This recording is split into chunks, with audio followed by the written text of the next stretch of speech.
அண்மை செய்தியை பார்த்து வருகிறோம். சென்னை ஏ மாலில் தீ விபத்து ஏற்பட்டிருக்கிறது. சென்னை ராயப்பேட்டாவில் உள்ள எக்ஸ்பிரஸ் அவென்யூ மாலில் தீ விபத்து ஏற்பட்டிருக்கிறது. அண்மை செய்தியாக பார்த்து வருகிறோம். மின்கசிவு காரணமாக எக்ஸ்பிரஸ் அவென்யூ வணிக வளாகத்தில் முதல் தளத்தில் தீ விபத்தானது ஏற்பட்டிருக்கிறது. அண்மை செய்தியாக நாம் பார்த்து வருகிறோம். மயிலாப்பூர் தேனாம்பேட்டையில் இருந்து விரைந்து தீயணைப்பு வாகனங்கள் தீயை அணைக்கும் முயற்சியில் ஈடுபட்டிருக்கிறது. மயிலாப்பூர் தேனாம்பேட்டையில் இருந்து விரைந்து தீயணைப்பு வாகனங்கள் தீயணைக்கும் முயற்சியில் தீவிரமடைந்து வருகிறார்கள். சென்னையில் ஏ மாலில் தீ விபத்தானது ஏற்பட்டிருக்கிறது. மயிலாப்பூர் தேனாம்பேட்டையில் இருந்து விரைந்த தீயணைப்பு வாகனங்கள் தீயை அணைக்கும் முயற்சியில் தீவிரம் காட்டி வருகிறார்கள். சென்னை ராயப்பேட்டையில் உள்ள எக்ஸ்பிரஸ் அவென்யூ மாலில் தீ விபத்து ஏற்பட்டிருக்கிறது. இதனை நாம் அண்மை செய்தியாக பார்த்து வருகிறோம். மேலும் இது குறித்தான கூடுதல் விவரங்களோடு இணைகிறார் எமது சிறப்பு செய்தியாளர் ராம்குமார். ராம்குமார், வணக்கம். தற்போது எக்ஸ்பிரஸ் அவென்யூ வணிக வளாகத்தில் தீ விபத்து ஏற்பட்டிருக்கிறது. அங்கே நிலவரம் என்ன, விரிவாக சொல்லுங்க. நிச்சயமாக சென்னையிலே மிகப்பெரிய ஒரு வணிக வளாகமாக பார்க்கப்படுகிறது ராயப்பேட்டை எக்ஸ்பிரஸ் அவென்யூ.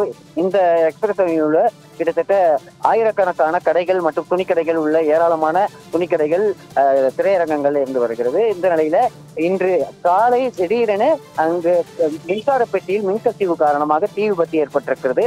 முதல் தளத்தில் இந்த தீ விபத்து துவங்கி தற்போது அந்த முதல் தளம் முழுவதும் தீ பரவி இருக்கிறது. குறிப்பாக தீயணைப்பு வீரர் 3 வாகனங்களில் தீயை அணைக்கும் முயற்சியில் ஈடுபட்டு வருகிறார்கள். மின்கசிவு காரணமாக ஏசியில் ஏற்பட்ட மின்கசிவு காரணமாக தீ விபத்து ஏற்பட்டிருக்குது. இதன் காரணமாக அந்த ஒட்டுமொத்த முதல் தளம் முழுவதும் புகை மண்டலமாக காட்சியளிக்கிறது. இதனால் தீயணைப்பு வீரர்கள் உள்ளே செல்வதில் சிரமம் ஏற்பட்டிருக்கிறது. முதலில் இந்த புகையை வெளியேற்றும் பணியில் ஈடுபட்டிருக்கிறார்கள். அதன் பிறகுதான் உள்ளே சென்று எந்த இடத்தில் தீ விபத்து ஏற்பட்டிருக்கிறது என்பது குறித்து தகவல் வெளியாகும். தற்போது மயிலாப்பூர், தேனாம்பேட்டை உள்ளிட்ட பல்வேறு பகுதிகளிலிருந்து 3 வாகனங்களில் தீயை அணைக்கும் முயற்சியில் ஈடுபட்டு வருகிறார்கள். இந்த முதல் தளம் முழுவதும் புகை மண்டலமாக காட்சியளிக்கிறது. தற்போது தீ விபத்து ஏற்பட்டிருக்கிறதால் வாடிக்கையாளர்கள், பொதுமக்கள் உள்ளே அனுமதிக்கப்படவில்லை. எக்ஸ்பிரஸ் அவென்யூ முழுவதும் அனைத்து கேட்டுகளும் மூடப்பட்டிருக்கு. இந்த தீயை அணைத்த பின்புதான் அனுமதி கொடுப்பதாக தெரிவித்திருக்கிறார்கள்.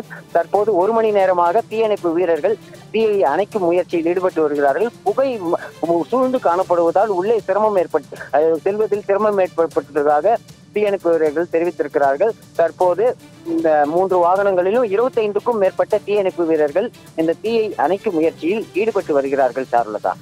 ராம்குமார், இன்று வாடிக்கையாளர்களுக்கு அனுமதி இருக்கிறதா? நிச்சயமாக இல்லை. ஏன்னா கடந்த 1 மணி நேரமாக இந்த தீ விபத்து ஏற்பட்டு தற்போது தீயை அணைக்கும் முயற்சியில் தீயணைப்பு வீரர்கள் மற்றும் காவல்துறையினர் ஈடுபட்டு வருகிறார்கள். குறிப்பாக தீயணைப்பு வீரர்கள் உள்ளே செல்வதில் சிரமம் ஏற்பட்டிருக்கிறது. இதன் காரணமாக வரக்கூடிய பொதுமக்கள், வாடிக்கையாளர்கள் யாரும் உள்ளே அனுமதிக்கப்படவில்லை. அனுமதி மறுக்கப்பட்டிருக்கிறது. இந்த முதல் தளம் முழுவதும் புகை மண்டலமாக காட்சியளிப்பதால் உள்ளே தீயணைப்பு வீரர்கள் செல்வதில் சிரமம் ஏற்பட்டிருக்கிறது. இதன் காரணமாக முதல் தளத்தில் தீ விபத்து ஏற்பட்டாலும் மற்ற தளங்களுக்கு பொதுமக்கள் அனுமதிக்கப்படவில்லை. அனைத்து கடைகளும் உள்ளே மூடப்பட்டிருக்கு. இந்த தீயை அணைத்த பின்புதான் பொதுமக்கள் அனுமதிக்கப்படுவார்கள். குறிப்பாக இந்த தீ விபத்து எதனால் ஏற்பட்டது என்பது குறித்து தற்போது ராயப்பேட்டை போலீசார் விசாரணை மேற்கொண்டு வருகிறார்கள். சரலதா. ராம்குமார், அங்கே எத்தனை தீயணைப்பு வீரர்கள் இருக்கிறார்கள்? பணியாளர்கள் யாரேனும் அங்கே மாலில் சிக்கிக் கொண்டிருக்கிறார்களா? ஏதேனும் விவரங்கள்?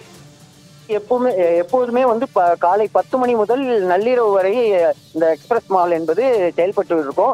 காலை 10 மணி அளவில் பொதுமக்கள் வரும்போது உள்ளே தீ விபத்து ஏற்பட்டிருக்கு. அதனால் அனுமதி மறுக்கப்பட்டிருக்கு. தற்போது பணியாளர்கள் யாரும் இல்லை என தீயணைப்பு வீரர்கள் தெரிவித்திருக்கிறார்கள். உள்ளே யாரும் இல்லாத நிலையில்தான் தற்போது அந்த தீயை அணைக்கும் முயற்சியில் ஈடுபட்டிருக்கிறார்கள். பொதுமக்களுக்கு அனுமதி மறுக்கப்பட்டிருக்கு. அதே மாலை நேரம் 12 மணிக்கு மேல் இந்த தீ விபத்து ஏற்பட்டிருந்தால் ஏராளமான நபர்கள் சிக்கி இருப்பார்கள். தற்போது இந்த எக்ஸ்பிரஸ் அவென்யூ என்பது மூடப்பட்டிருக்கு. உள்ளே தீயணைப்பு வீரர்களும் உள்ளே கடையில் இருக்கக்கூடிய நபர்களும் வெளியே காத்து கொண்டிருக்கிறார்கள். தீயை அணைத்த பின்புதான் உள்ளே அனுமதிக்கப்படுவார்கள். அந்த ஏசியில் ஏற்பட்ட மின்கசிவு காரணமாக அந்த மின்சார வயர் என்பது முழுவதுமாக எரிந்திருக்கிறது. அதன் காரணமாக தீ முதல் தளம் முழுவதும் பரவி இருக்கிறது. ஏசியில் ஏற்பட்ட மின்கசிவு காரணமாக அந்த புகை மண்டலம் என்பது அந்த சென்ட்ரலைஸ்டு ஏசி முழுவதும் புகை பரவி இருக்கிறதுனால முதல் தளம் முழுவதுமாக கண்ணில் பார்க்க முடியாத அளவிற்கு புகை மண்டலம் காட்சியளிக்குது. இதனால பொதுமக்களுக்கு அனுமதி மறுக்கப்பட்டிருக்கிறது. உள்ளே தீயை அணைக்கும் முயற்சியில் தீயணைப்பு வீரர்கள் மற்றும் காவல்துறையினர் ஈடுபட்டு இருக்கிறார்கள். குறிப்பாக கிட்டத்தட்ட 1000க்கும் மேற்பட்ட துணிக்கடைகள் முதல் பல்வேறு கடைகள் இருக்கு. அதே போல திரையரங்குகளும் இருக்கு. திரையரங்குல காட்சிகள் தற்போது ஒளிபரப்பப்படல. முதல் காட்சி 11 மணிக்கு ஒளிபரப்பப்பட்டாலும் தற்போது தீ விபத்து ஏற்பட்டதால இங்க முதல் காட்சி என்பது ரத்து செய்யப்பட்டிருக்கு. தீயை அணைக்கும் முயற்சியில் ஈடுபட்டு வருவதனால இன்னும் சில மணி நேரம் ஆகும். அதனால் பொதுமக்களுக்கு அனுமதி மறுக்கப்பட்டிருக்கிறது. தீயணைப்பு வீரர்கள் சுமார் 50க்கும் மேற்பட்டோர் தற்போது வந்திருக்கிறார்கள். அவர்கள் தீயணைப்பு சாதனங்களை கொண்டு அந்த தீயை அணைக்கும் முயற்சியில் ஈடுபட்டு வருகிறார்கள். குறிப்பாக இருக்கக்கூடிய அந்த கரும்புகையை வெளியேற்றும் பணியில் ஈடுபட்டு இருக்கிறார்கள். சார்லதா, ராம்குமார், தற்போது முதல் தளத்தில் தீ பரவி இருக்கும் நிலையில் அது 2ஆம் தளத்தில் பரவுவதற்கான தீவிரம் இருக்கிறதா?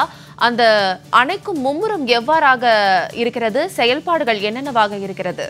அதாவது தீ விபத்து ஏற்பட்டதுடன் தகவல் அறிந்த தீயணைப்பு வீரர்கள் உடனடியாக இங்க வந்திருக்கிறார்கள். தீ விபத்து ஏற்பட்ட இடத்தில் தற்போது தீயை அணைத்து விட்டார்கள்.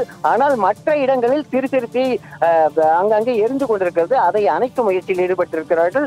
முதல் தளத்தை தவிர்த்து மற்ற தளங்களில் தீ பரவவில்லை என தெரிவித்திருக்கிறார்கள். குறிப்பாக அந்த புகை மண்டலம் அதிகமாக இருக்கிறதுனால அந்த புகையை வெளியேற்றினால்தான் அங்க எந்த இடத்துல தீ பரவி இருக்கிறது என்பது குறித்து தகவல் வெளியாகவும் தெரிவித்திருக்காங்க. தற்போது அந்த கரும்புகையை வெளியேற்றும் பணியில தீயணைப்பு வீரர்கள் ஈடுபட்டு இருக்கிறார்கள்.